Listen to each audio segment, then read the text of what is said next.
Debt-ridden and opaque, Pakistan's power sector is in crisis.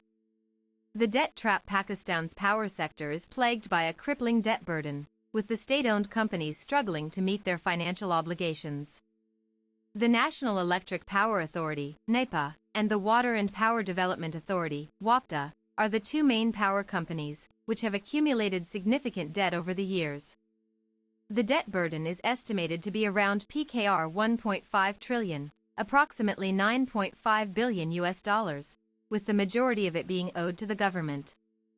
Key statistics, plus debt burden, PKR 1.5 trillion, approximately $9.5 billion, plus outstanding loans, PKR 1.2 trillion, approximately $7.5 billion, plus interest payments, PKR 200 billion, approximately $1.2 billion, per annum. The debt trap is further exacerbated by the lack of transparency and accountability in the power sector.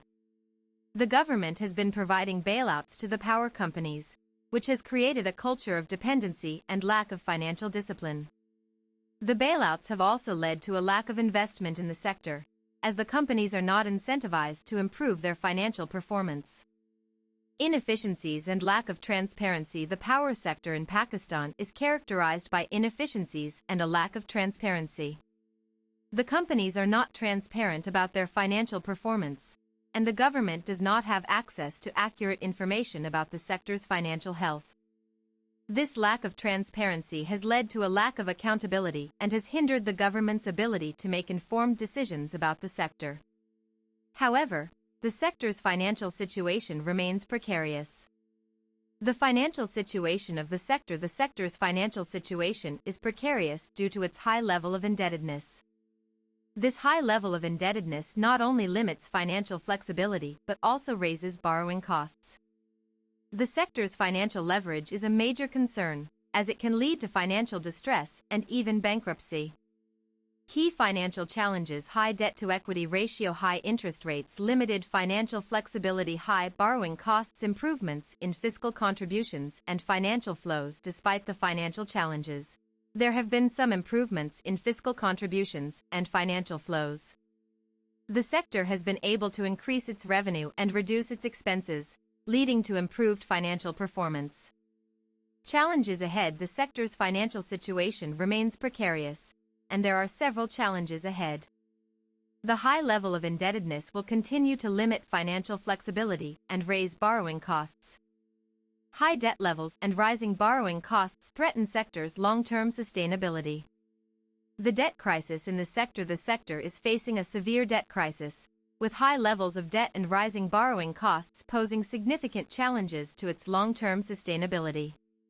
The sector's debt-to-equity ratio has been steadily increasing over the past few years, with some companies struggling to service their debt obligations. Key statistics: plus average debt-to-equity ratio, 2.5 to 1, plus average annual interest payments, 15% of EBITDA, plus average debt repayment period, 5 years. The rising borrowing costs are further exacerbating the sector's financial difficulties. The high cost of inefficiency: the high costs associated with inefficiencies in the power sector are a pressing concern for the industry. Technical losses, power theft, and the inability to fully recover billed amounts are the primary culprits behind these financial woes. These issues not only affect the bottom line but also have a ripple effect on the entire supply chain. Technical losses refer to the energy lost during transmission and distribution. This can be due to various factors such as aging infrastructure, poor maintenance, and inadequate metering systems. Power theft, on the other hand, occurs when consumers divert electricity from the grid without paying for it. This can be done through various means, including the use of unauthorized connections or the diversion of electricity through other means. The inability to fully recover billed amounts is another significant issue. This can be due to various factors such as inaccurate billing, lack of transparency, and inadequate customer service. The impact on the sector: the high costs associated with inefficiencies have a significant impact on the sector as a whole. Power sector faces severe liquidity crisis due to lack of transparency and accountability. The lack of transparency and accountability in the power sector has hindered efforts to address these challenges. The power sector's liquidity crisis. The power sector is facing a severe liquidity crisis, with the current ratio of state-owned enterprises, SOEs, plummeting to 0.63. This indicates a significant shortage of liquid assets, making it challenging for these companies to meet their short-term financial obligations. Causes of the liquidity crisis. Government support. The power sector relies heavily on government support, which can be unpredictable and unreliable. Expensive short-term borrowing.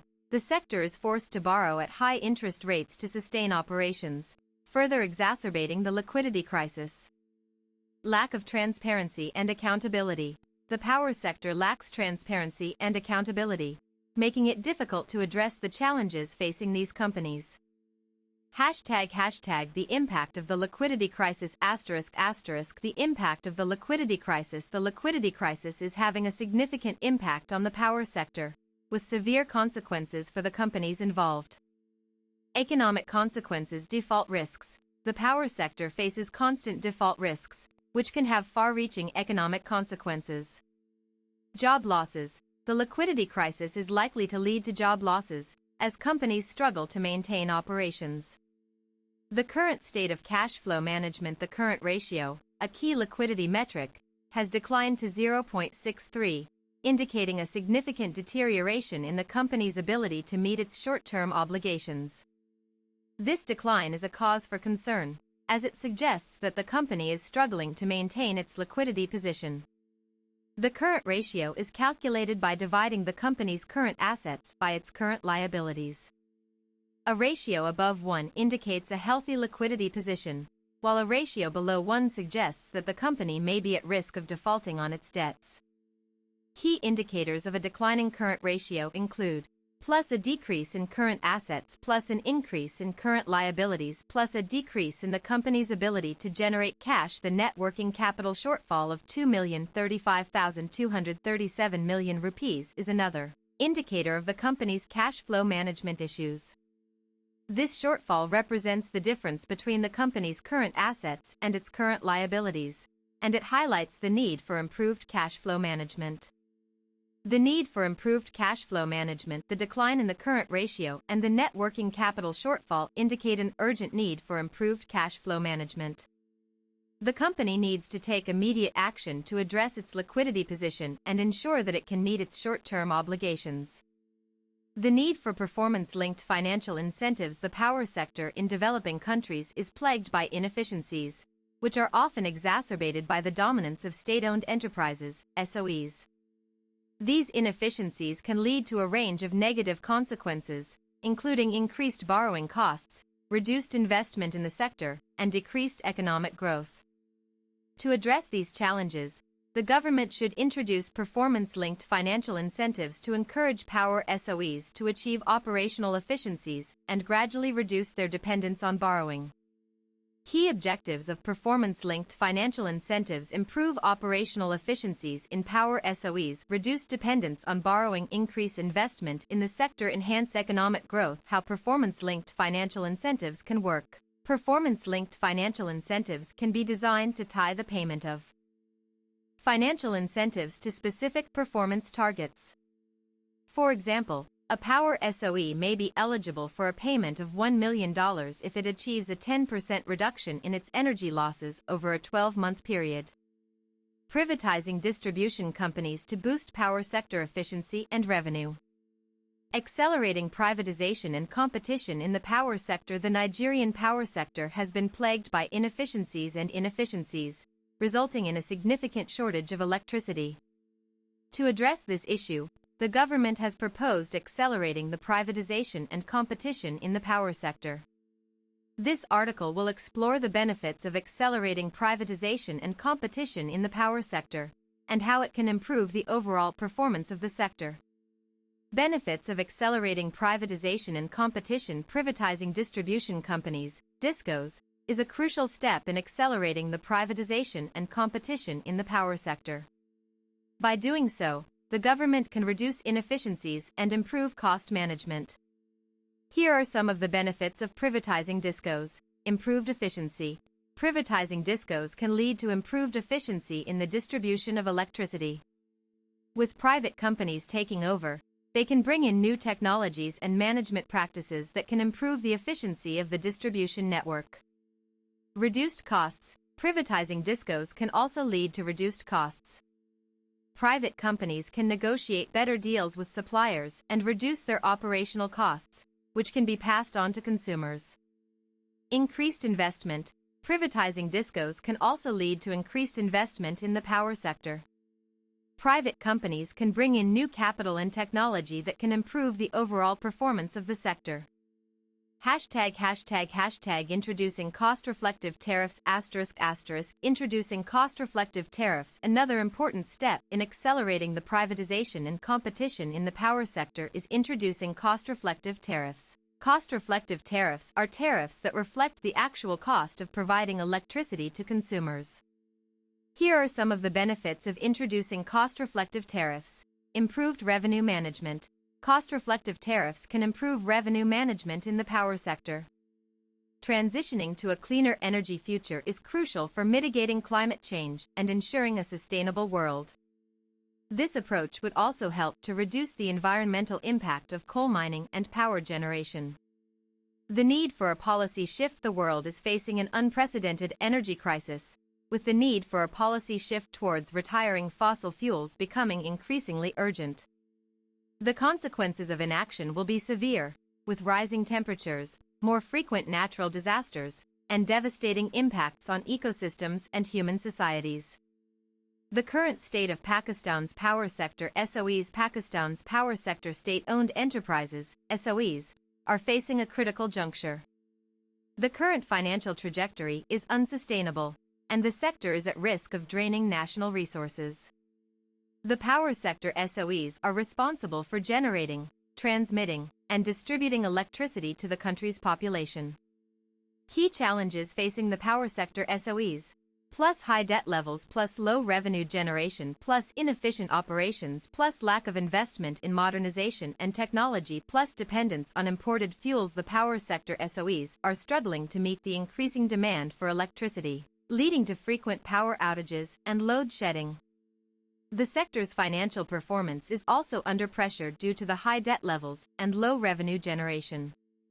The need for structural transformation. Only through structural transformation can the power sector evolve into a financially sustainable entity.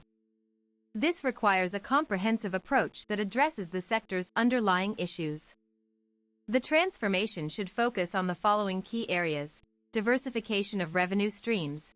The power sector SOEs should explore new revenue streams, such as renewable energy, to reduce their dependence on traditional sources of income.